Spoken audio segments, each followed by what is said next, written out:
खुलुमबाय रायजोफोर आङो बे भिडिअखौ सासे बर' लाइमोन गोमानाय बा आन्दायनायनि सायावहाय लाबोनाय जादों नोंथांमोन। दा बे जाथाया आन्ध्रायावहाय जाफैदों। आन्ध्रायावनो खामानि मावनो होननानै फैदोंमोन आरो सिगां समावहाय आन्ध्रायावनो खामानि मावखायोमोन होननानै न'खरनिफ्राय फोरमायहरदों। दा बिसोरो फैदोंमोन ट्रेनजोंहाय 7 तारिख बे आगस्ट दाननिनो 7 तारिख आगस्ट 2026 नोंथांमोन। दा फैयै फैनानै मैयानि दिनावहाय मैया 9 तारिखमोन नङा होमबा नोंथांमोन, सानडे 9 तारिख खालि बियो आन्दायफैबाय आन्ध्रायावहाय। माने गाव बबे जायगासिम थांनांगौमोन बे जायगासिम बे सौहैयाखिसै।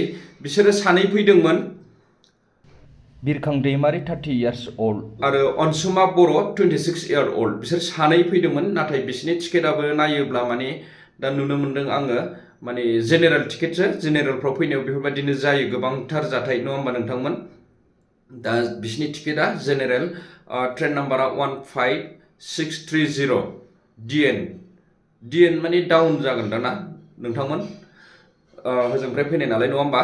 दा बिसोरनि टिकेटखौ आङो स्क्रिनाव होनानै होगोन आरो लोगोसे बे गोमानाय सुबुंनि फट'खौबो आं स्क्रिनाव होनानै होगोन, लोगोसे न'खरनि नाम्बारखौबो आं कन्टेक्ट नाम्बारखौ स्क्रिनाव होना होगोन। नोंथांमोनहा जेरावखि नुसोना मानो बे न'खरनि कन्टेक्ट नाम्बारावहाय कल खालामना खोन्थाहरनो हागोन, नङाबा भिडिअ कल खालामनानै बा भिडिअ सर्ट भिडिअ लानानै फट'स भिडिअस नङा होमबा नोंथांमोन लानानै न'खरनिसिम दैथायहरबानो जाबाय। आरो आंनिसिमबो हरनो हागोन नोंथांमोनहा जेरावखि नुसोना मानो। अननानै बयबो नोजोर होलायदो एसे।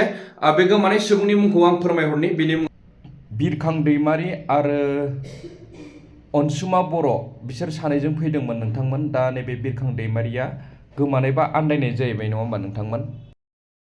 लास्ट कल खालामनायाव बियो माने रायलायहरनायाव मोजाङै माने रायलायहरखायाखै जाहैबाय। एसे खर'आ बोरैबा जानाय बादि रायलायहरदों, गिनाय बादि।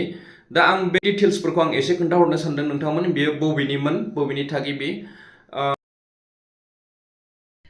बिरखां दैमारि सन अफ समेल दैमारि हो नोंथांमोन। नोंथांमोन आङो गामिखौ खोन्थाहरनि। भिलेज नाम्बार 1 साबखाइथि, PO Udalguri, district Udalguri, pin code 784509 बिनि थागिबि हो नोंथांमोन। दा आं बेखौनो खावलायगोन नोंथांमोनहा बे भिडिअखौ जेसेबां हायो एसेबां शेयार खालामनानै हो। आरो बाहेरा रायजोआव थाग्रा गासै बर' रायजो राजा नोंथांमोनखौ आं खावलायगोन, मानो नुसनबायोब्ला अननानै प्लिज नोंथांमोनहा स्क्रिनाव होनाय नाम्बारावहाय सर्ट भिडिअ बा भिडिअ कल खालामनानै न'खरसिम फोरमायहरबानो जाबाय। आरो आंनिसिमबो फोरमायहरनो हागोन। आं बेखौनो खावलायबाय नोंथांमोनखौ, जाहाथे जोङो थाबैनो बे फंबायखौ मोनफिननो हायो नङा होमबा।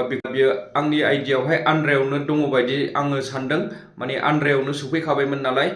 आरो जों आन्ध्रायावबो जोंनि बर' लाइमोनफ्रा गोबां दंसै नङा होमबा।